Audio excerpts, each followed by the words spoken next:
Hi, once again. Naririto po tayo ngayon sa harap ng katedral ng isa sa pinagmamalaking syudad dito sa Europa, at ito po ay declared the most happy and the most peaceful country of the world. At ito nga po ay ang Finland.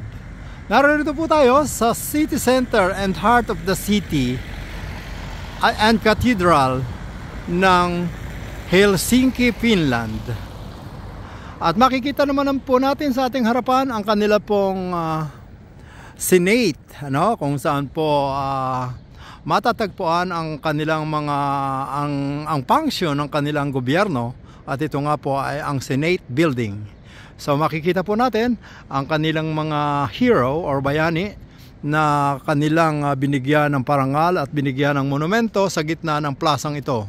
So makikita po natin ang palibot ng kanilang Royal Palace, at ito po ay monarchy, at meron po silang population na 5,600,000 lamang hanggang sa kasalukuyan, at sila nga po ay member ng European Union, and also sila po ay member ng NATO.